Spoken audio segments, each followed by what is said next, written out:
Facebook live में आप लोगों का स्वागत है। आज हम लोगों ने बातचीत का विषय रखा है कि स्त्रीवादी नजरिए से स्त्री को कैसे देखें। जो लोग स्त्री साहित्य पर काम कर रहे हैं, जो लोग स्त्री आंदोलन से जुड़े हुए हैं और जो लोगों की स्त्री के सवालों पर स्त्री के साथ सहानुभूति है, उनके लिए हो सकता है कि आज की बातचीत से कुछ मदद मिले।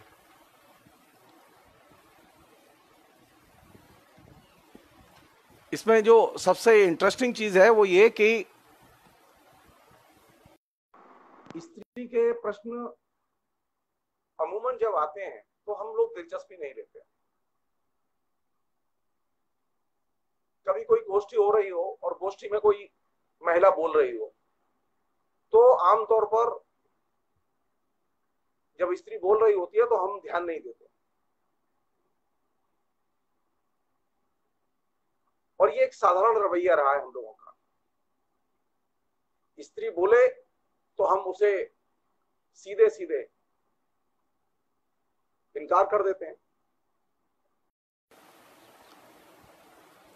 हम सभी पढ़े लिखे मध्य वर्ग के लोगों का ये एक बहुत ही अद्भुत रवैया है। मैं अपने अनुभव में अनेक गोष्ठियां मैंने ऐसी देखी हैं कि जब मंच पर कोई पुरुष वक्ता बोलने जाए और वो वक्ता प्रभावशाली भी हो, मसलन नामवर सिंह बोलने गए और नामवर सिंह जब बोल रहे हैं तो सबका ध्यान जाएगा, लेकिन नामवर सिंह के अलावा अगर कोई स्त्री वहां बोलने जाए और नामवर सिंह बैठे हों तो लोग आपस में बातचीत में लग जाते थे। और ये चीज मुझे बहुत डिस्टर्ब करती थी कि ऐसा क्या है कि जब कोई स्त्री बोलने जाए तो आप हॉल में जो लोग बैठे हैं, यानी एक सामान्य साइकोलॉजी ये है कि जब स्त्री बोलती है तो स्त्री के बोले हुए पर आपकी नजर नहीं होती, आप स्त्री की उपस्थिति को दर्ज ही नहीं करते। उसमें कुछ स्त्रियों की भी समस्याएं हो सकती हैं जो कि गंभीरता से ली जानी चाहिए, उनके रिएक्शंस के तरीके हो सकते हैं। वो हो सकता है कि बहुत ही उद्भट विद्वान की तरह न बोलें, हो सकता है कि वे उतनी आर्टिकुलेटेड न हो, लेकिन उनकी बात गंभीरता से ली जानी चाहिए। वो टुकड़े टुकड़े में बोलती हैं, छोटे सेंटेंस में बोलती हैं लड़कियां, स्त्रियां। उनके पास शास्त्र के प्रश्न तो होते हैं जो एजुकेशन में, एकेडमिक्स में है। औरतें, उनके पास एकेडमिक्स के सवाल है, वो सीरियस सवाल होते हैं उनके पास। लेकिन एक सामान्य एटमॉस्फेयर क्या है पूरे हिंदुस्तान में? पूरे हिंदुस्तान में एकेडमिक्स में एटमॉस्फेयर ये है, और जो लेखक लेखिकाएं हैं उनके अंदर भी ये बीमारी है। मसलन हम मार्क्सवादी कहलाना पसंद करते हैं, हम सोशलिस्ट कहलाना पसंद करते हैं, हम कांग्रेसी कहलाना पसंद करते हैं, लेकिन हम स्त्रीवादी कहलाना पसंद नहीं करते। अभी भी हिंदुस्तान के अधिकतर विश्वविद्यालयों में फेमिनिज्म और खासतौर पर लिटरेरी क्रिटिसिज्म के संदर्भ में फेमिनिज्म नहीं पढ़ाया जाता। इससे आप उस साइकोलॉजी का जो विश्वविद्यालयों के और खासतौर पर शिक्षितों के बीच में जो साइकोलॉजी प्रचलन में है, उस साइकोलॉजी का आप अंदाजा कीजिए कि वो साइकोलॉजी क्या है। मैं नहीं जानता कि हिंदुस्तान के, मेरी नजर में नहीं है कि जैसे आप पश्चिम की आलोचना पढ़ाते हैं, पाश्चात्य काव्यशास्त्र पढ़ाते हैं, संस्कृत काव्यशास्त्र पढ़ाते हैं, लेकिन आप कहीं उसमें स्त्रीवादी साहित्य दृष्टि पढ़ाते हैं या साहित्यिक आलोचना के किसी भी जो बड़े आइकॉन हैं? किसी को नहीं पढ़ाते। तो हिंदुस्तान अभी बहुत दूर है। हिंदुस्तान में मेल शोविनिज्म एकेडमिक्स में, एकेडमिक्स के पाठ्यक्रम में इस कदर हावी है, सामान्य शिक्षितों के बीच में इस कदर हावी है कि आप अगर यह कहें कि मैं फेमिनिस्ट हूं तो लोग हंसेंगे आपके ऊपर कि पागल हो गए हैं। मैं आपको अपना अनुभव बताऊं, मैंने जब ये स्त्रीवादी साहित्य विमर्श पुस्तक लिखी तो मेरे सभी दोस्तों ने, जो मेरे परिचित थे और जो मेरे डिपार्टमेंट के कोलीग थे, उनमें से अधिकतर ने उसको बहुत नॉन सीरियसली लिया और उपहास उड़ाया उसका। ये भी कोई विषय है? स्त्री के विषय को वे विषय नहीं समझते, स्त्री को वे अपने आप में एक महत्वपूर्ण सामाजिक इकाई नहीं समझते। स्त्री जब बोलती है उसे वे सुनते नहीं है। मैं अपने अनुभव से कह सकता हूं कि जो सामान्य तौर पर लड़कियां बोलती हैं, इक्का दुक्का की बात नहीं कर रहा हूं मैं, लेकिन अधिकतर लड़कियां बहुत सेंसिबल चीजें बोलती हैं। अधिकतर औरतें, आप चाहे वो शिक्षित हो चाहे वो अशिक्षित हो, आप उससे एक बार बात करके देखिए, उसके पास में बहुत गाढ़े तजुर्बे होते हैं जिंदगी के, और इतने गाढ़े तजुर्बे आपको पुरुषों के पास नहीं मिलते जिंदगी के। तो मेरे लिए चिंता की चीज यह है कि हमारे यहां एक ऐसा समाज और एक सामाजिक दृष्टिकोण पैदा हुआ, और खासतौर पर शिक्षितों में पैदा हुआ, जिसमें कि स्त्री बहिष्कृत है, आज भी बहिष्कृत है। हम आज भी ये कहने में शर्माते हैं कि मैं बर्तन मांजता हूं, हम ये कहने में शर्माते हैं कि मैं घर का काम करता हूं।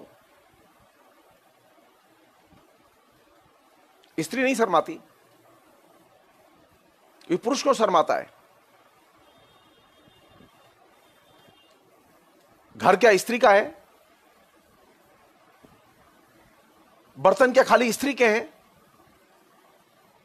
शिक्षा में क्या खाली सिर्फ वही लोग पढ़ाए जाएं जो पुंजवादी दृष्टिकोण से आलोचना लिखते रहे हैं? आपने कभी सोचा ये बात? रामचंद्र शुक्ल पढ़ाए जाते हैं, लेकिन महादेवी वर्मा की आलोचना नहीं पढ़ाई जाती।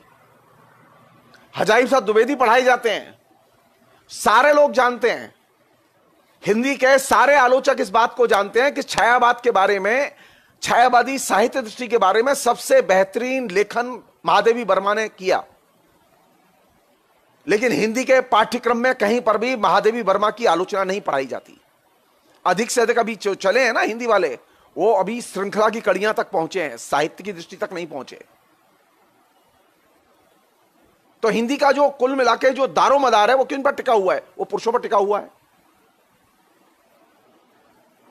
उनके जेहन में स्त्री का लिखा और स्त्री का विचार साहित्य उनके जेहन में आता ही नहीं है।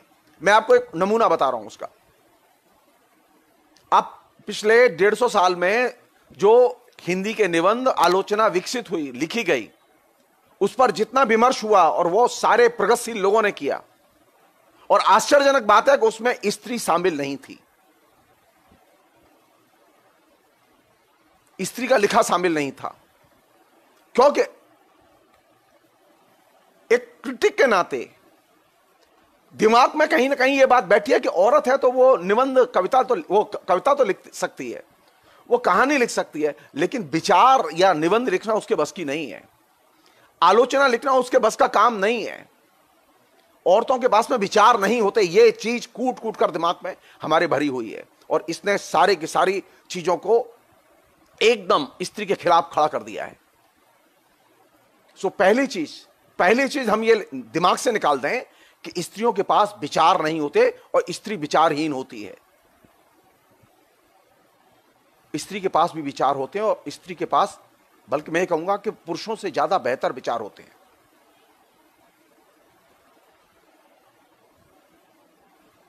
मैं अभी अब तक अपने जेएनयू से लेके अब तक के जो मेरे अपने शिक्षा दीक्षा के, इवन मैं संस्कृत पाठशाला में जब पढ़ता था, मेरे अब तक के 62 साल के अनुभव में मैंने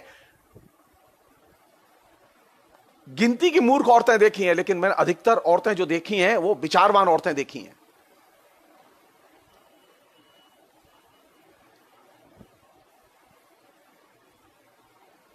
लेकिन हम कभी इस बात को सोचने की कोशिश नहीं करते कि स्त्री विचारवान भी हो सकती है और हृदयवान भी हो सकती है।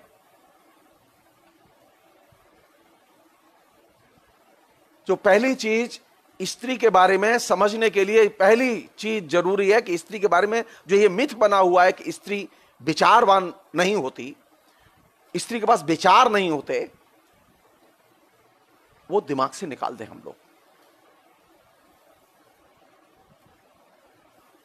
स्त्री विचारवान होती है, स्त्री के पास में बहुत समृद्ध अनुभव होते हैं जीवन के, वे हमारे काम के होते हैं। स्त्री जब बोलती है उसे गौर से सुना जाना चाहिए।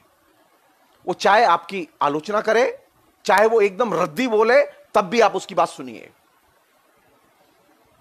कहने का मतलब एक हमने स्त्री को सुनना ही बंद कर दिया है।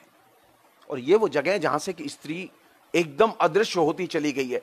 स्त्री जीवन के बहुत बड़े फलक को घेरती है, लेकिन स्त्री एकदम पूरे के पूरे वैचारिक विमर्श से, साहित्यिक विमर्श से, सोशल साइंस के विमर्श से, एकेडमिक्स के विमर्श से वो एकदम गायब है।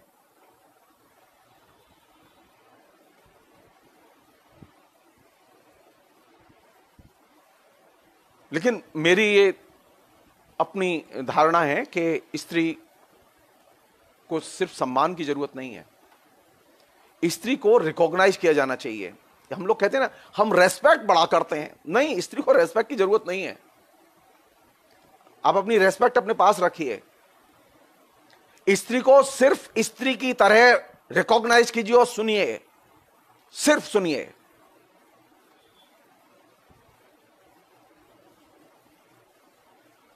मैं आपको एक छोटा सा अनुभव बता रहा हूं अपना। मैं नॉर्मली बहुत कम जाता हूं, एक तो उसका बड़ा कारण है कि मुझे कोई बुलाता ही नहीं है, क्योंकि मैं बहुत सारी जो तिकड़म है मैं वो कर नहीं पाता हूं, और मैंने अपने जीवन में तिकड़म सीखी नहीं, और मैं जानता भी नहीं हूं।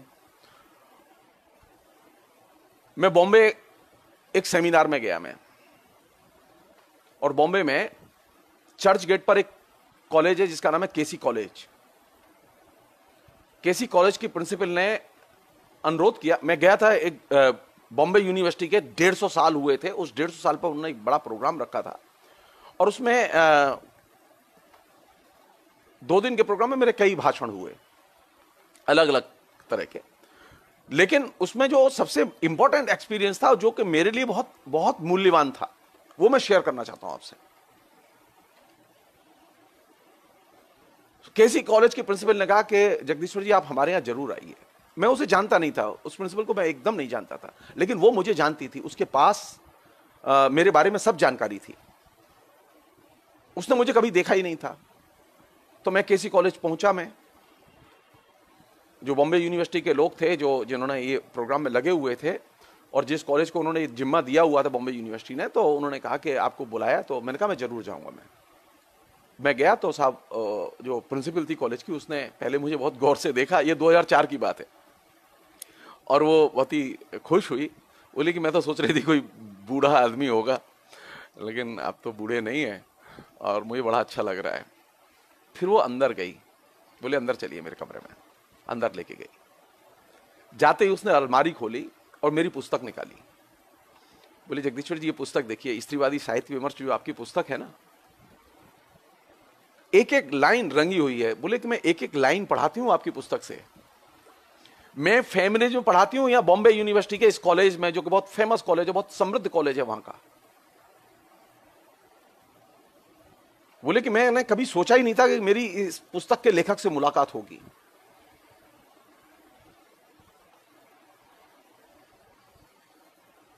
बोले कि मेरे यहाँ जो लड़कियां हैं वो ग्रेजुएशन की लड़कियां हैं सारी, और बहुत ही फैशन और सब चीजों में बहुत ही अव्वल लड़कियां हैं। तो एकदम नया यंग क्राउड है, और वो देखना है कि वो सुनता है कि नहीं सुनता, क्योंकि वो सुनते नहीं है किसी की लड़कियां। तो मैंने कहा कि देखते हैं, हमारी भी परीक्षा है ये। तो कोई विषय नहीं था वहां तय। मैं गया और वहां करीब 250-300 लड़कियां थीं, और मैंने एक्सटेम्पोर ऐसे ही फैशन और प्रेम के प्रश्न पर मैंने बात की, और लड़कियां इतनी बेइंतहा खुश। और मैं जैसे अभी यहां आपसे बात कर रहा हूं कि 1.5 घंटा मैंने बात की और कोई लड़की निकली नहीं, और साहब, और सारी लड़कियां एकदम गदगद और मिलने के लिए बेताब।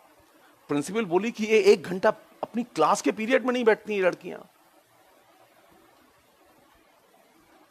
और आपने इनको प्रेम की और ड्रेस की परिभाषाओं के जरिए फेमिनिज्म इनके गले में उतार दिया।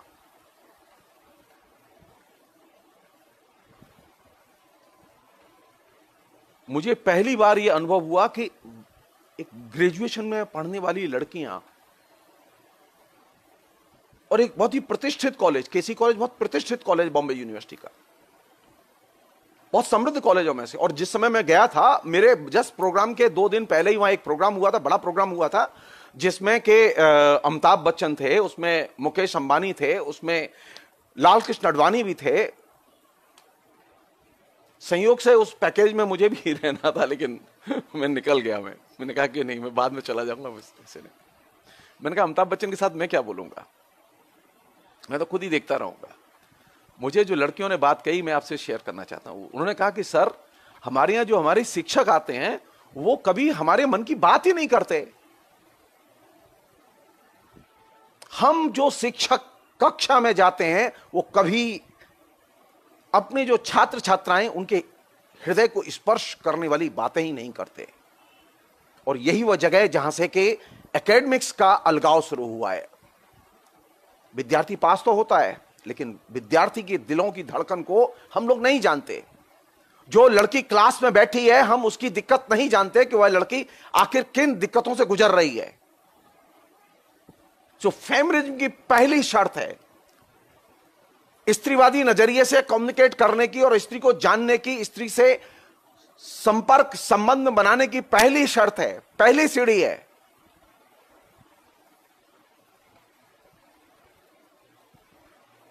क्या आप अपनी वे तमाम इंद्रियां खुली रखें जिससे आप स्त्री की धड़कनों को सुन सकें। मेरे जो विद्यार्थी हैं जिन्होंने पढ़ा है मुझसे, वो लोग सब जानते हैं। मुझे इस बात का मतलब ये प्रिविलेज है, मैं इसे गर्व के साथ कहता हूं कि मेरे विद्यार्थी छटपटाते थे जिसकी क्लास ड्रॉप हो जाती थी मेरी।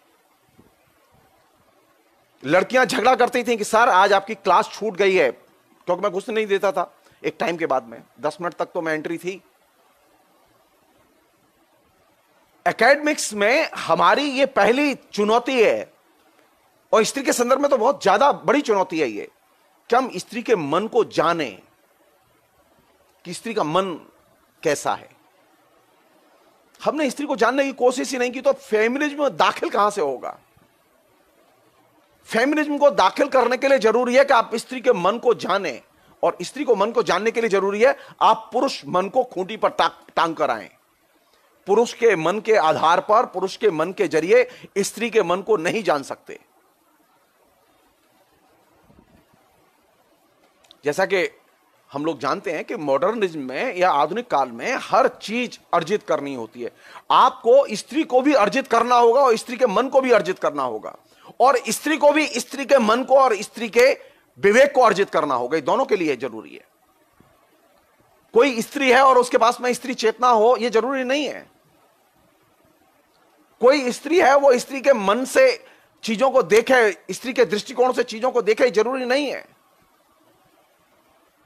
मॉडर्न पीरियड की यह सबसे बड़ी समस्या है कि हर चीज आपको अर्जित करनी पड़ती है। स्त्री को भी अर्जित करना पड़ेगा, पुरुष को भी स्त्री के मन को अर्जित करना पड़ेगा, उसे जानना पड़ेगा। और यह अर्जित करने के लिए आपको अपने चौखटे से या चौहद्दी से बाहर निकलना होगा।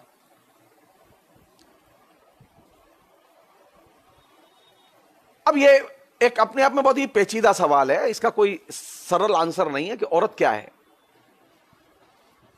कोई सरल आंसर नहीं है इसका।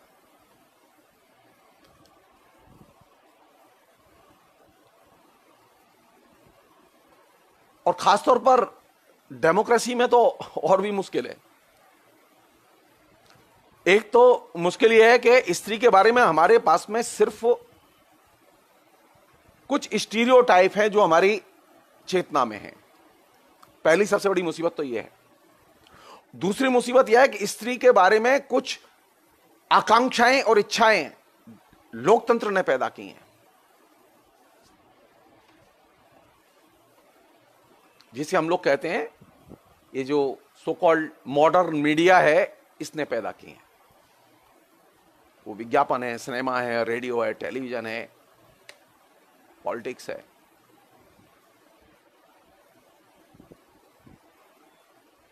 मेरा ये विनम्र अनुरोध है कि स्त्री को इन दोनों ही दायरों के बाहर निकल के देखा जाना चाहिए। स्त्री आकांक्षाओं में और इच्छाओं में नहीं रहती,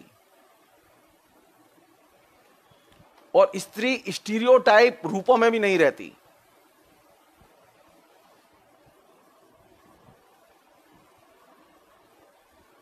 अगर आपको स्त्री को हासिल करना है तो दो चीज आप गांठ बांध लीजिए। एक तो ये बराबरी के आधार पर और यानी समानता के आधार पर, और दूसरा न्याय की दृष्टि से। स्त्री के साथ जुड़ने के लिए, स्त्री के मन को अर्जित करने के लिए यह जरूरी है कि स्त्री के बारे में जब भी सोचें बराबरी के आधार पर सोचें और न्याय के दृष्टिकोण से सोचें। सिर्फ बराबरी से काम नहीं चलेगा, न्याय बुद्धि उसमें बहुत जरूरी है। क्योंकि फेमिनिज्म का जितना डिस्कोर्स सारी दुनिया में पैदा हुआ, उस डिस्कोर्स को निर्मित करने में समानता के दृष्टिकोण की बहुत बड़ी भूमिका है। आप छोटी सी लड़की से बात करें जिसकी उम्र 20 साल है, 18 साल है, या आप किसी 40 साल की या 60 साल की स्त्री से बात करें,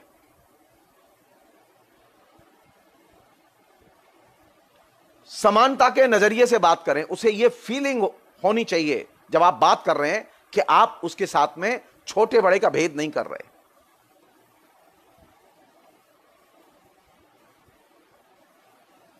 हमारी कौन सी जरूरत है? स्त्री को नियमों में देखेंगे आप, स्त्री समझ में आएगी। नियमों के आधार पर जो सिस्टम चलता है, कानून के आधार पर जो सिस्टम चलता है, आप स्त्री की मदद कर सकते हैं उसमें। आप तय मान लीजिए आधे समय आप फेल हो जाएंगे, आप मदद नहीं कर सकते। एक नमूना बता रहा हूं मैं आपको। स्त्री को एकदम अर्जित करने के लिए, स्त्री का दिल जीतने के लिए बेहद जरूरी है कि आप समानता और बराबरी के आधार पर उसे देखें और न्याय बुद्धि से देखें। हम स्त्री के साथ बात करते समय, स्त्री के बारे में बोलते समय, स्त्री के बारे में लिखते समय बार बार असमानता के पैमाने के आधार पर देखते हैं और बोलते हैं, लिखते हैं। और ये प्रतिक्रियावादी लोगों में तो यह धारणा है ही, प्रगतिशीलों में भी यह धारणा है, बड़े पैमाने पर है।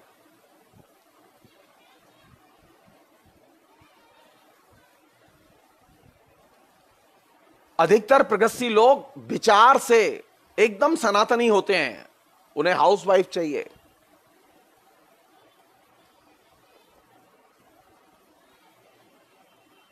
उन्हें यह पसंद नहीं है कि औरतें निकलें घर से बाहर। अब जैसे शाम को सेमिनार है, मुझे बुलाया जाएगा, मुझसे कहा जाएगा दोस्तों को भी लेके आओ, तो मालूम पड़ा कि मैं दोस्तों तो ले आऊंगा लेकिन बीबी को नहीं लाऊंगा, अपनी बहन को नहीं लाऊंगा, मैं अपनी मां को नहीं लाऊंगा मैं। तो ये भेदभाव जो हमारे आचरण में है, अरे ये ऑडियंस तो घर में ही है, लेकिन आप इस घर में जो ऑडियंस है इसे तो कभी कहते नहीं कि चलो। तो आप क्या कहते हैं? अरे खाना कौन बनाएगा, पानी आएगा तो पानी कौन भरेगा, दूध कौन लाएगा, अगर तुम सेमिनार चली जाओगी तो काम कौन करेगा? नहीं, सेमिनार की जरूरत जितनी पुरुष को है उतनी ही स्त्री को भी है। हमने अपना एटीट्यूड क्या बना रखा है? हमने डिवीजन किया हुआ है कि ये काम तुम करोगी, ये काम मैं करूंगा। स्त्री के प्रति सामान्य समानतावादी व्यवहार के लिए जरूरी है कि ये जो डिवीजन ऑफ लेबर है, जो ट्रेडिशन ने हमें दी है, इस डिवीजन ऑफ लेबर को एकदम तोड़ दिया जाए, एकदम डिसरप्ट किया जाना चाहिए इसे। कभी यह भी तो होना चाहिए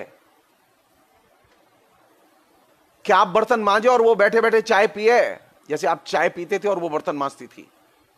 आप खाना बनाए और वो खाए। आप प्रगतिशील हैं, आप मार्क्सवादी हैं, आप स्त्रीवादी हैं, लेकिन खाना कौन बनाएगा? खाना बीबी भी बनाएगी।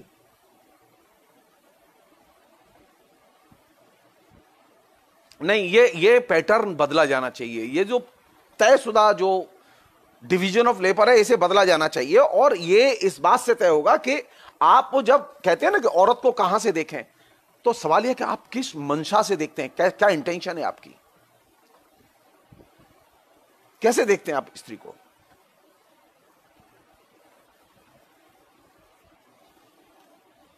स्त्री को देखने के लिए यह जरूरी नहीं कोई खास तरह के आपको कोई बहुत ही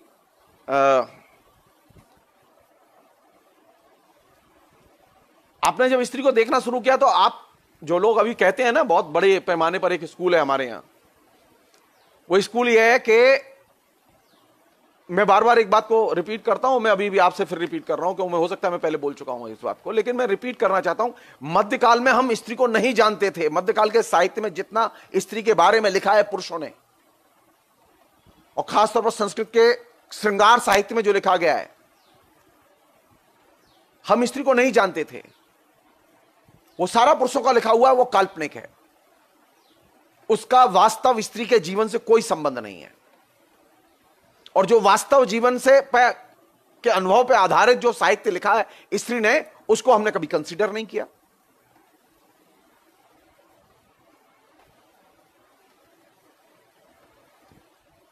तो आप ये तो सोचना ही बंद कर दीजिए और बोलना बंद कर दीजिए कि आपके यहां स्त्री की बड़ी पूजा होती रही है, बड़ा सम्मान होता रहा है, स्त्रियां बड़े ऊंचे दर्जे की रही हैं। अरे आपने स्त्री के बारे में कभी खुल के बात ही नहीं की है सामने। जो लोग हिंदी के लोग, केशव के, घनानंद के, रीतकाल के लेखकों के, उसके पहले श्रृंगार साहित्य के आलोचकों के उद्धरण देकर बताते हैं कि स्त्री कैसी थी, वे जान लें कि वहां स्त्री नहीं है, वहां कृत्रिम स्त्री है। वहां एक ऐसी स्त्री है जो कि रियल लाइफ में एग्जिस्ट नहीं करती। मध्यकाल में वायवी स्त्री की इमेज है, काल्पनिक इमेज है, वो रियल नहीं है। रियल होती तो बात ही दूसरी होती, उसकी बहस ही अलग होती। रियल अनुभव के आधार पर कोई चीज लिखी गई होती तो उसका चरित्र ही अलग होता।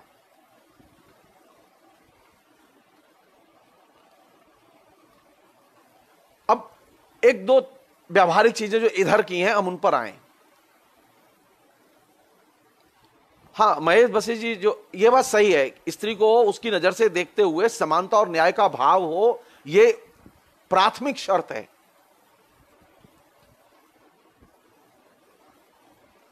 अब इसके आधार पर अगर आप प्रचलित जो नजरिए हैं देखने के, उन्हें अगर आप ध्यान से देखें, देखिए अब एक घटना घटी ना इधर, ये कोरोना वाली घटना घटी ना। मैं क्यों ये विषय चुन रहा हूं सारे के सारे, मुझे कोरोना का जो पूरा घटनाक्रम है वो अंदर तक हॉन्ट किए हुए, वो बहुत परेशान किए हुए, और मुझे ही नहीं परेशान किया, आप सब लोगों को परेशान किए हुए।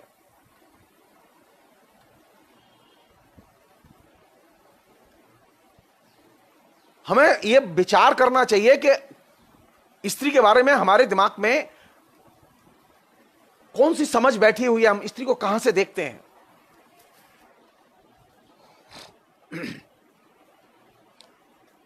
मैंने अपने सुविधा के लिए और आपसे बातचीत सहज बनाने के लिए एक दो कैटेगरी बनाई। मसलन बुर्जुआ के लिए, या बुर्जुआ जी जो है, जिसे हम पूंजीपति कहते हैं, ये पूंजीपति है जिसमें ये मिडिल क्लास के लोग भी आते हैं बुर्जुआ जी में। ये बुर्जुआ जी स्त्री को कैसे देखता है? बुर्जुआ जी के लिए स्त्री एक प्रतीक है, उसके घर का हिस्सा है, उसकी आमदनी का हिस्सा है, उसका शरीर एवं स्व यानी मैं उसके लिए महत्वपूर्ण है। ये टिपिकल आइडियोलॉजिकल बुर्जुआ विचारधारात्मक समझ है स्त्री के बारे में। यह टिपिकल मध्यवर्गीय समझ है स्त्री के बारे में। दूसरा एक नजरिया है जिसे हम लोग परंपरागत नजरिए के तौर पर जानते हैं। उसमें या देवी सर्वभूतेषु, या यत्र नार्यस्तु पूज्यन्ते रमन्ते तत्र देवता, यानी वो देवी अब दुर्गा है, मां है। और ये कैसी देवी है? जो परंपरागत स्त्री है वो कैसी है? ये परावलंबी है, ये निश्चेष्ट है और बेबस है। उसमें टिपिकल दो स्त्रियों के नाम मैं लेना चाहूंगा। उसमें एक सीता है और एक राधा है, महालक्ष्मी भी है।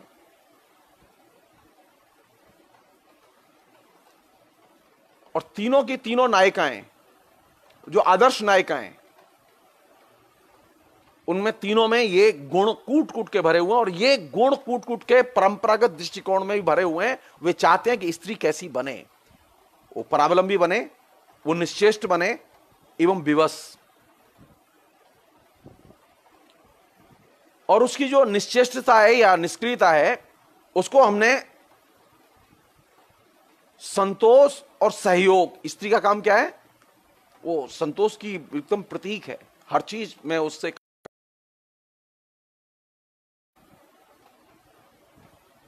सहयोग करो। तो ये परंपरागत दृष्टिकोण ने स्त्री के बारे में जो समझ बनाई उसमें उसको सहयोग और संतोष के रूप में कन्वर्ट कर दिया। और इस संतोष और सहयोग की जो देवी है उसका आइडियल रूप है वो देवी की इमेज। और इस देवी की इमेज में सबसे महत्वपूर्ण चीज कौन सी है? स्त्री का शरीर।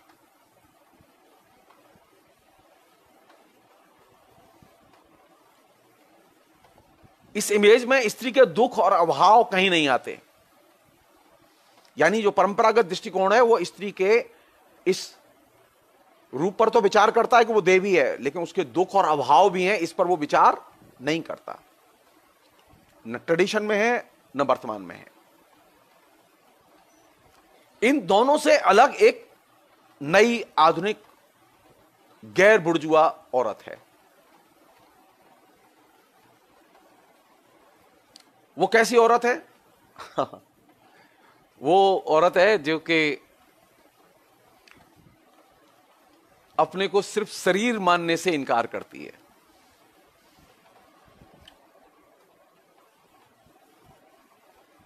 वो एक ऐसी औरत है जो प्रतीकात्मक प्रस्तुति में विश्वास ही नहीं करती।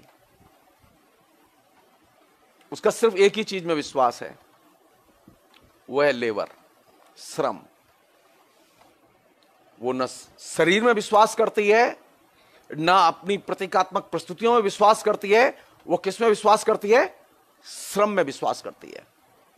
और श्रम के में विश्वास करने के साथ साथ वह असंतोष भी व्यक्त करती है। जो हमारी देवी है ना, जो यत्र नार्यस्तु वाले जो लोग हैं, वहां देवी असंतोष व्यक्त नहीं करती कभी, हमेशा संतोष में रहती है। ये ऐसी औरत है जो कि सचेतन औरत है, एकदम तत्काल बोलती है, वो वेट नहीं करती। आपने कभी ये जो श्रमजीवी औरतें हैं जो हमारे घरों में काम करती हैं, खेतों में काम करती हैं, सड़कों पर काम करती हैं, कभी इनसे बात करके देखिए, उसकी जो चेतना है, उसका जो चेतना का स्तर है, वो कितना स्मार्ट है और तेज है, वो देख के तबीयत खुश हो जाती है।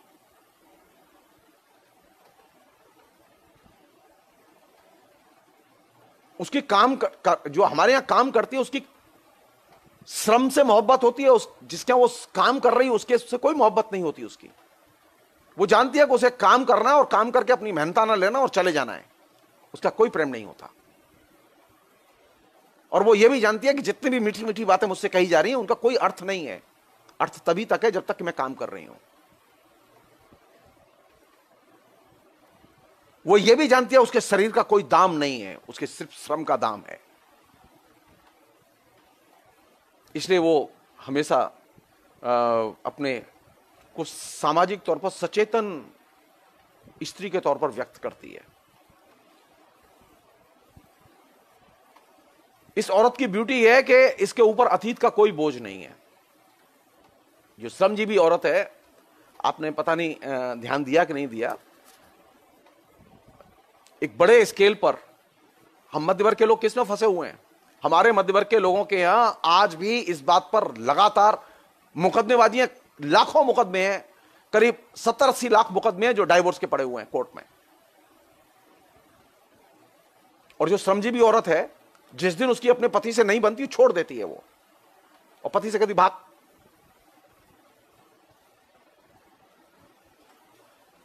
और वो शान से दूसरी शादी करती है और फिर रहती है। ये जन्म जन्मांतर का साथ है और संपत्ति का साथ है, और संपत्ति के बिना जिएंगे नहीं। वो कभी लड़ती नहीं संपत्ति के लिए उससे।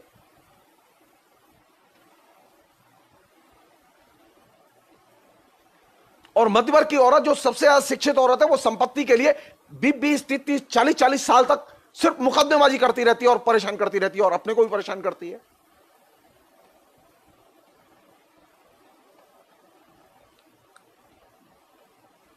और वो किस लिए करती है? क्या गरीब जो श्रमजीवी औरत है उसके बच्चे नहीं होते?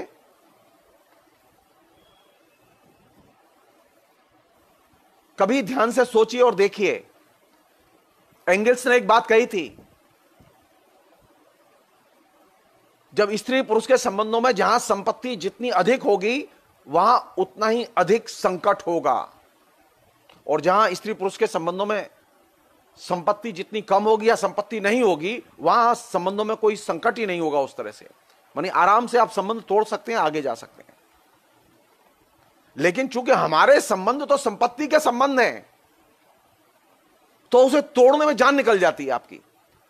आप अदालत के चक्कर काटते रहिए, मुकदमा लड़ते रहिए, औरतें लड़ती रहती हैं, औरतों से पुरुष लड़ते रहते हैं, एक दूसरे के बिल्कुल खून के प्यासे हो जाते हैं। किस लिए? क्योंकि संपत्ति बीच में है। श्रमजीवी औरत के पास में संपत्ति नहीं होती, वो एकदम संपत्तिहीन होती है, सिर्फ श्रम ही उसकी शक्ति होती है। और वो श्रम के बल पर अपना समाज, अपना जीवन रचती है और बनाती है, और उसके आधार पर ही वो अपनी चेतना भी अर्जित करती है।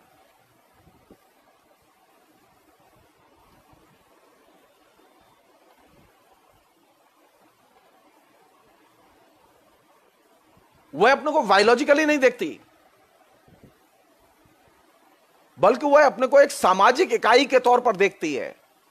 हमारे यहां जो मध्य वर्ग की औरतें हैं, वे अपने को बायोलॉजिकली देखती हैं। लेकिन श्रमजीवी औरत जो अपने को बायोलॉजिकली नहीं देखती,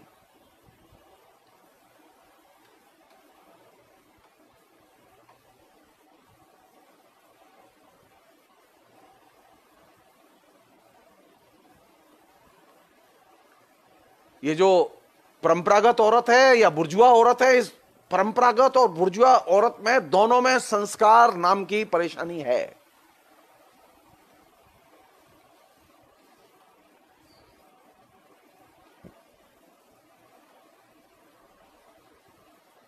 जबकि जो नई जो औरत है, जो श्रमजीवी औरत है, उस औरत के अंदर संस्कारों से मुक्त होने की छटपटाहट है। वो दिखाई जरूर देती है आपको, कभी पूजा करते हुए, कभी कुछ करते हुए, अपना छोटा मोटा कुछ करते हुए, लेकिन एक्चुअल में वो उसका कुछ करने का कोई वो नहीं है।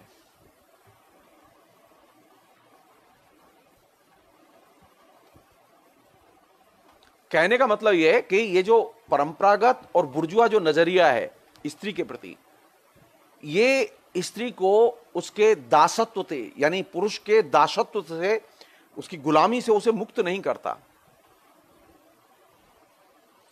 स्त्री की जो परिवार में, समाज में दोयम दर्जे की जो सामाजिक हैसियत है, उस हैसियत से उसे मुक्त नहीं करता।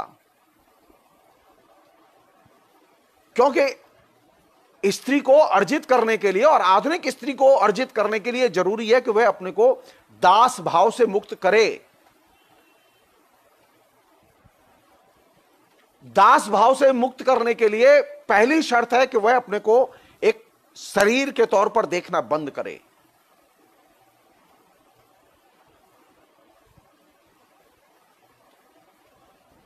वह ये जो पूरक के तौर पर, स्त्री पुरुष एक दूसरे के पूरक हैं, इस तौर पर देखना बंद करे। स्त्री एक व्यक्ति है और उसे व्यक्ति की तरह, स्वतंत्र इकाई की तरह देखा जाना चाहिए। और यह स्वतंत्र इकाई की तरह देखने का नजरिया तभी संभव है जब स्त्री को हम समानता की नजर से देखें और न्याय की नजर से देखें। अगर हम स्त्री को समानता और न्याय की नजर से नहीं देखते, तो यह तय मानिए कि हम स्त्री को फिर बदल नहीं सकते और आधुनिक स्त्री को अर्जित नहीं कर सकते।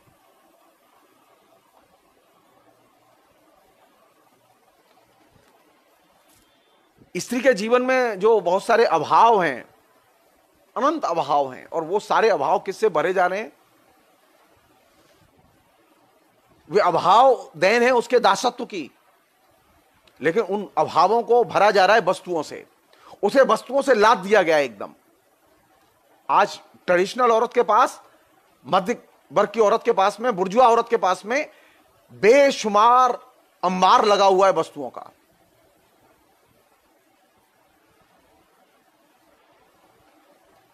वह वस्तुओं के बिना अपने जीवन की मुक्ति का रास्ता सोच ही नहीं सकती, और इसके चलते हुआ यह है कि वह अब सिर्फ वस्तुओं से प्रेम करती है और स्वयं एक वस्तु बन गई है, यानी उसका भी वस्तुकरण हुआ इस प्रोसेस में। और इस पूरे क्रम में एक तरफ जहां उसके जीवन में दासत्व आया है, यानी द्वयम दर्जे के नागरिक का भाव बोध पैदा हुआ है, सबऑर्डिनेट भाव बोध पैदा हुआ है, वहीं उसने अपने विवेक से सोचना भी बंद कर दिया है।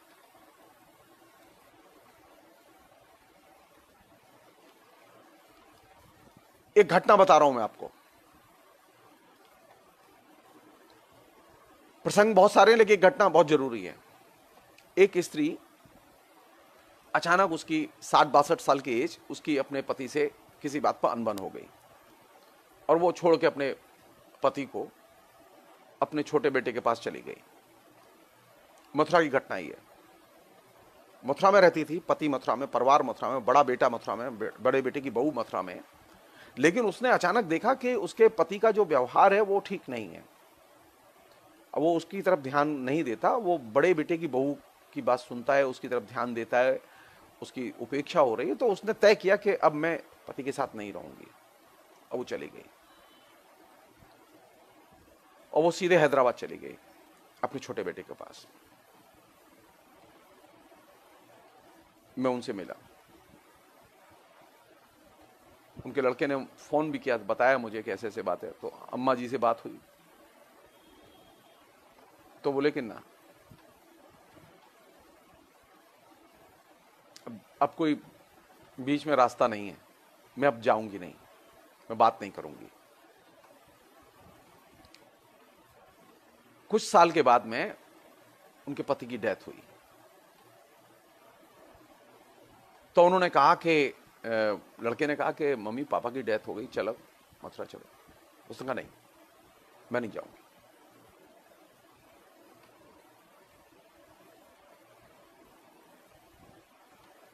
अब आप सोचिए, जिस औरत ने 60 साल, अपने बेशकीमती 60 साल गुजारे, वो औरत सिर्फ एक वजह से कि क्योंकि उसके साथ में उपेक्षा से पेश आया उसका पति। तो जिस उम्र में उन दोनों को ज्यादा करीब रहना चाहिए था, यानी बुढ़ापा, उसमें उस औरत ने यह कठोर निर्णय लिया कि उसने अपने पति को छोड़ दिया।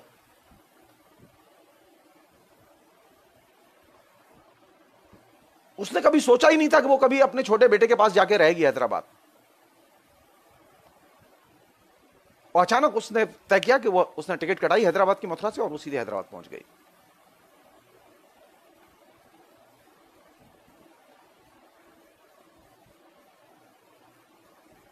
स्त्री की उपेक्षा स्त्री को सबसे ज्यादा आहत करती है।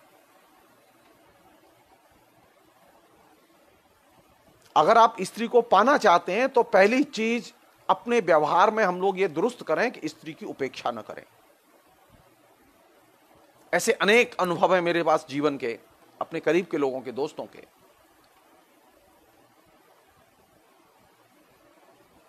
तो स्त्री जो ट्रेडिशन में बंधी हुई होती है, एकदम सबऑर्डिनेट होकर रहती है, जो सब कुछ कुर्बान कर देती है पति के लिए, वह स्त्री एक दिन रिटालिएट करती है और सब कुछ छोड़ के निकल लेती है।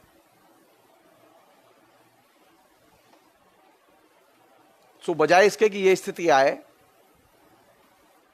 स्त्री के प्रति उपेक्षा भाव स्त्री को बहुत क्षति पहुंचाता है, स्त्री के मन को बहुत ठेस पहुंचाता है। अब स्त्री के सामने दो ऑप्शन हैं। एक है जीवन शैली का मार्ग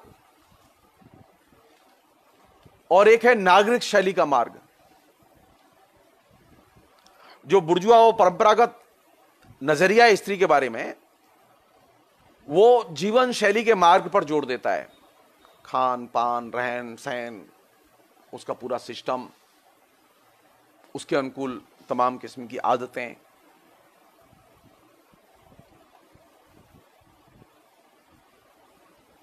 और ये जो मार्ग है, इस मार्ग के,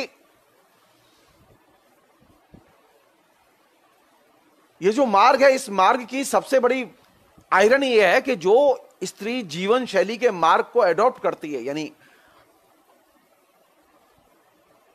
उस स्त्री के पास में सामाजिक सचेतनता नहीं होती।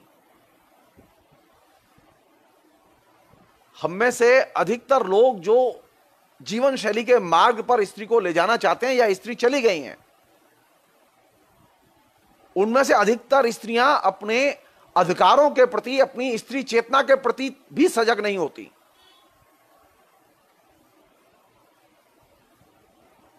और वह स्त्री जब अपनी स्त्री चेतना के प्रति सजग नहीं है, अपनी सामाजिक चेतना के प्रति सजग नहीं है, तो आप समझ सकते हो उस स्त्री की स्थिति क्या होगी।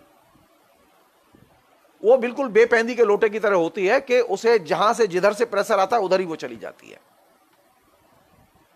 उसका अपना कोई विवेक नहीं होता। लेकिन जो नागरिक शैली वाला मार्ग है जिस पर के औरतों का एक अच्छा खासा हिस्सा जिस पर चल रहा है, वहां स्त्री स्वावलंबी भी होती है, आर्थिक दासता से मुक्त होती है और सामाजिक तौर पर सचेतन भी होती है। यह वह स्त्री है जो कि शरीर के बंधनों से भी मुक्त होती है। स्त्री के जो सारे के सारे जो आचरण में जो चीजें हैं उनमें शरीर के बंधन सबसे बड़े हैं। सामाजिक बंधन से भी ज्यादा स्त्री जिनमें बंधी होती है वे होते हैं शरीर के बंधन। लेकिन जो स्त्री नागरिक शैली अपनाती है वो शरीर के बंधनों से भी मुक्त होती है। अब हम एक चीज सोचें, इस पर विचार करें कि हम जब 70 साल में आजाद हुए, 70 साल हो गए हमें आजाद हुए, लोकतंत्र का विकास हुआ हमारे यहां जो एक वर्ग था, अच्छा खासा वर्ग था जो कि स्वाधीनता आंदोलन में जिसने कि नागरिक शैली का मार्ग चुना। स्वाधीनता आंदोलन में स्त्रियों ने बड़ी संख्या में भाग लिया, कुर्बानियां दी, जेल गए। जितनी औरतों ने संख्या में औरतों ने फ्रीडम मूवमेंट के बाद भाग नहीं लिया। मेरी चिंता की बात यह कि वे कौन से कारण है जिसकी वजह से ये औरत फिर लौट के घर के अंदर चली गई, जीवन शैली के मार्ग में चली गई। कायदे से होना यह चाहिए था कि 47 में जब देश आजाद हुआ तो 47 के बाद हमारे यहां लोकतंत्र आया तो औरतों की हर क्षेत्र में शिरकत बढ़नी चाहिए थी, उनकी चेतना बढ़नी चाहिए थी, लेकिन हुआ एकदम उल्टा। मैं नहीं जानता आप लोगों ने कैसे से देखा, लेकिन मैंने अपने लिए एक कारण निकाला है उसमें। वो कारण यह कि 47 में जो भारत विभाजन की घटना हुई, इस भारत विभाजन की घटना ने स्त्रियों के ये जो नागरिक शैली के मार्ग पर बहुत गहरा कुठाराघात किया। स्त्री को सबसे ज्यादा क्षतिग्रस्त किया भारत विभाजन की घटना ने, अंदर तक आहत किया। स्त्री टूटी, स्त्रियों के साथ सबसे ज्यादा अन्याय हुआ जिसकी कभी कोई चर्चा नहीं होती, और उसने स्त्री को पुनः घर के अंदर बंद कर दिया। जो स्त्री लिबरेट होकर पॉलिटिकल पार्टिसिपेशन के जरिए बाहर आई थी, वह स्त्री पुनः एक बार फिर घर की चौहद्दी के अंदर पहुंचा दी गई। इसलिए देखा गया है जब भी सांप्रदायिक उभार, दंगे, ये घटनाएं हुई हैं, उसने स्त्री को और ज्यादा ठेल के परंपरागत जीवन शैली में बांध दिया है। उसके स्वावलंबी व्यक्तित्व, स्वावलंबी चरित्र और उसकी व्यक्ति की पहचान को उसने क्षतिग्रस्त किया है। इसलिए आप देखेंगे कि अभी जो सबसे ज्यादा प्रेशर है वो किस पर है? वो स्त्री पर प्रेशर है। और मध्यकाल की मध्य वर्ग की वे स्त्रियां जो शिक्षित स्त्रियां हैं,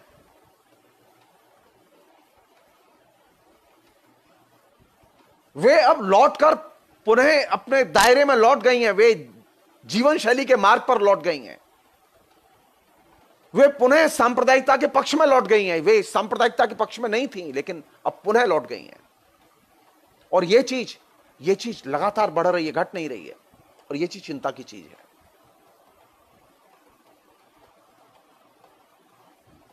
ये औरत कैसे इस दायरे से बाहर निकले, इस पर सोचा जाना चाहिए।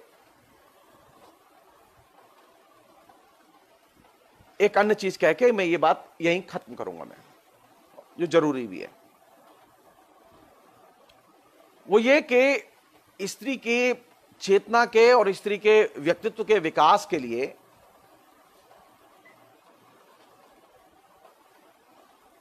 एक छोटा सा कंपैरिजन मैं पेश करना चाहता हूं आपके सामने।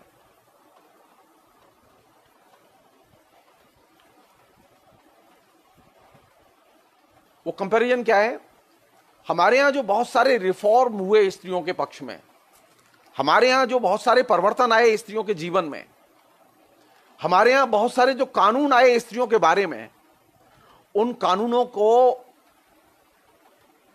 हमने अपनी इच्छा से नहीं लागू किया,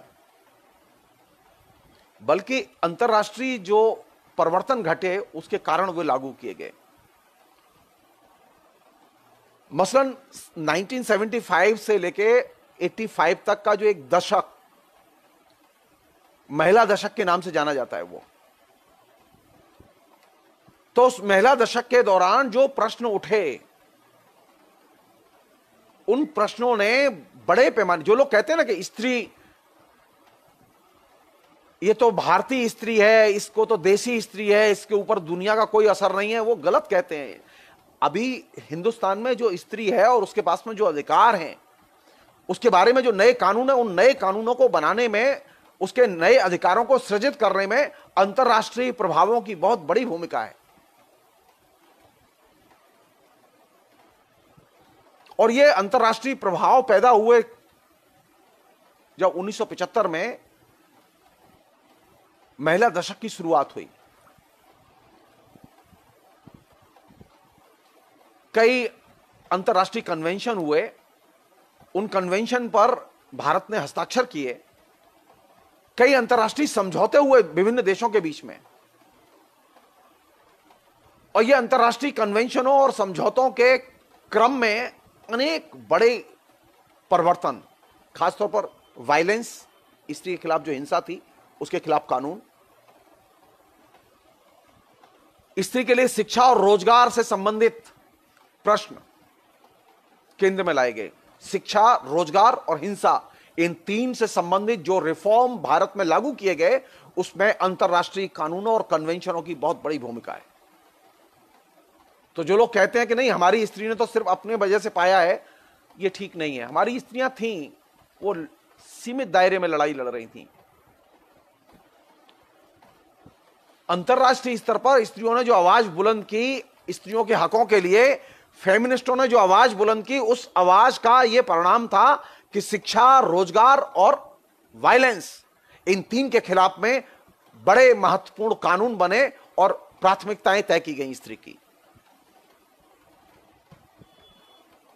उसमें से दो तीन का उल्लेख मैं करना चाहूंगा। मसलन convention against discrimination of women, convention on combating the crime of trafficking in women and children।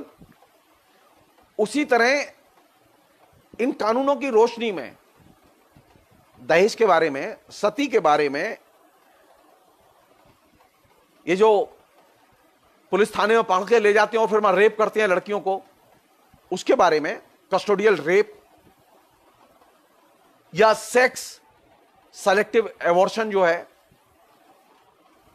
कन्या भ्रूण हत्या जो गर्भ में ही, उसके बारे में जितने कानून बने, इन सारे कानूनों का अंतर्राष्ट्रीय कन्वेंशनों से गहरा संबंध है। इसलिए फेमिनिज्म एक बहुत महत्वपूर्ण एलिमेंट है स्त्री के परिवर्तन में। हमें फेमिनिज्म के प्रति अपनी आस्थाएं गहरी करनी चाहिए, हमें फेमिनिज्म को समझना चाहिए। हमारे यहां जो स्त्रियां फेमिनिज्म को एक विदेशी विचारधारा समझती हैं, वे गलत करती हैं, उन्हें अपना नजरिया बदलना चाहिए। फेमिनिज्म के प्रति अगर आप अपना नजरिया नहीं बदलेंगे तो आप ये जो उपलब्धियां जो आपके दरवाजे पर आ गई हैं, आप इनका मीनिंग नहीं समझ सकते।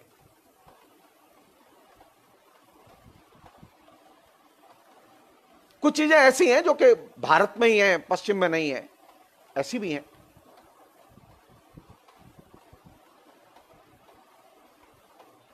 मसलन ये जबरिया नसबंदी हुई आपातकाल में, ये टिपिकल इंडियन फिनोमिना है। इस तरह की जोर जबरदस्ती औरत के साथ में कहीं दुनिया में नहीं हुई।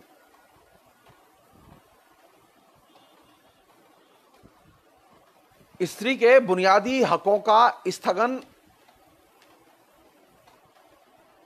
यह भारतीय फिनोमिना है।